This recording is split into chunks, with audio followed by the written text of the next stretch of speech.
Did it make you feel any better that Jerry Jones wanted Mike McCarthy to be more involved with the offense? No, because Mike McCarthy should have been more involved with the offense. What was up with that? Does he need to be told, hey, you should be helping your assistants? Yeah. Now, maybe Mike is looking for the path of least resistance so much that it actually takes the boss saying, hey, as the head coach, when your OC is struggling for 2 months, maybe do your best to give him advice, because it reflects horribly on everybody in the organization when that was a problem for so long and you have such a talented team. Yeah, see, I feel the same way. It's like, listen, why do we have, first off, as the owner, general manager, president, whatever you want to call me, why am I having to ask you to help? Why am I having to ask you? And, it's funny, when I was doing a podcast this morning with Kevin Gray and Bobby Belt, and the question came up about, are there things with Mike McCarthy's offense that you saw this year in the second half? And we're talking about putting CeeDee Lamb in the backfield, much like we've seen that but you didn't see that. It wasn't like a full on okay, that's a little wrinkle that Mike McCarthy used to have. So the question to my guys was, hey, well, did you see something, and was it just that little wrinkle, or was it just Kellen Moore stealing an idea from what we've seen from some of these other teams, namely the San Francisco 49ers?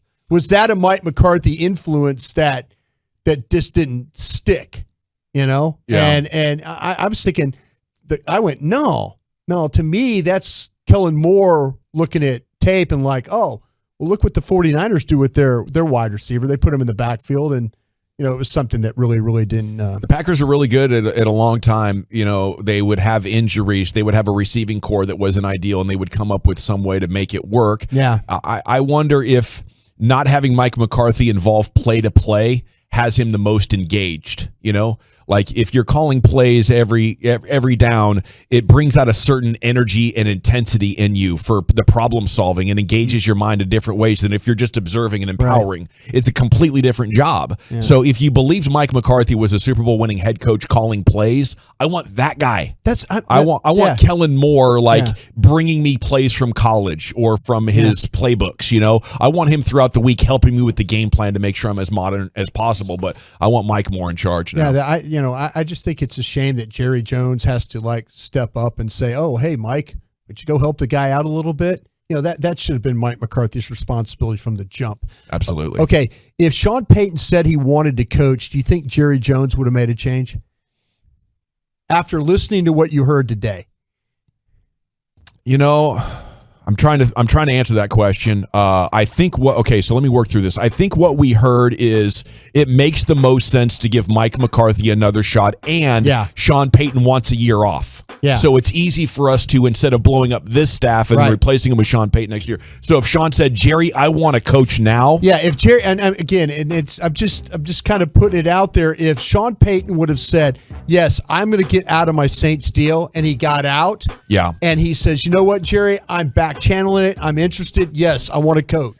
Yes. Okay, so I do believe that, and maybe today was Jerry coming out after that had been attempted. Sean doesn't want to coach. We can't make that work. Now I got to put as good of a confident, positive face on our staff as possible. That's exactly what I thought there. Wow. I thought the same thing. I'm like, listen, I know I can't have the guy I would really like to coach my football team probably for another year. Yeah. But I'm going to just let you know how excited I am about Dan Quinn, Mike McCarthy, and all that. Okay, that leads me into this one. This leads me into this next question.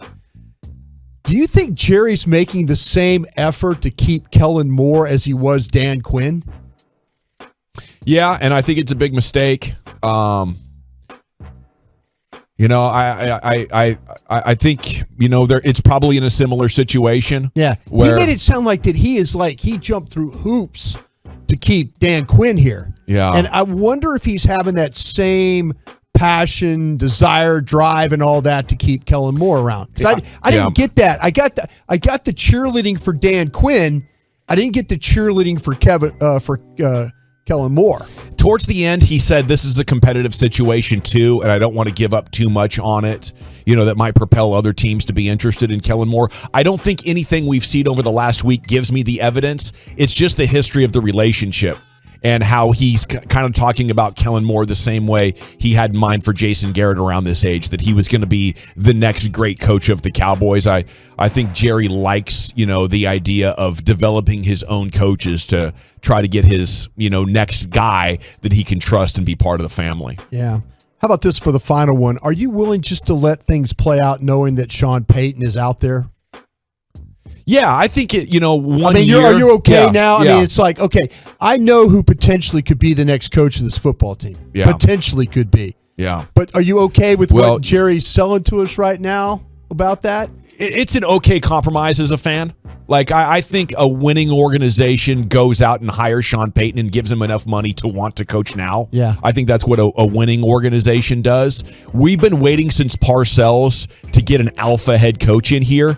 I'm willing to wait another year. It's not ideal. Jerry wants to do things his way, fine. But I have full faith that next year is going to be embarrassing in January again. And then we'll get Sean Payton. So I'm okay with that. Yeah, as long as I know that I have the opportunity to potentially get Sean Payton here or somebody else. But the Sean Payton one is the one that kind of lights me up a little bit. So I'm willing to let things play out, get Mike involved with the offense, see how it goes. Okay. Yeah, great questions. 972, if Jerry did hire McCarthy telling him you're not to be involved in the offense, it all belongs to Kellen Moore, how is that McCarthy's fault? There's a big difference. There's a sliding scale of degrees. You don't want a coach being overbearing and being a micromanager. You don't want him being absentee.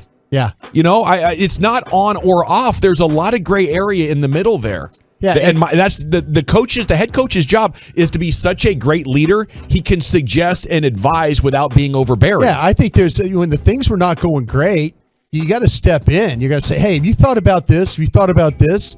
I just don't. I didn't get the feeling there were things that were just continually every week. You kind of saw the same pattern. Yeah. And you're wondering, well, is this guy going to step in? The guy Mike was a really good play caller at Green Bay at one time in his career. Yeah. He probably could have helped Kellen Moore. The competitive field with coaching and game planning is so competitive. You got to be adaptable, you got to be flexible, and you got to work your ass off to find out what they're doing against you and be a poker player and hit them when they're not expecting it. If you just have your thing and you trust your guys and think, well, we're going to block it up better this week, it is a recipe for disaster. That's what they experience.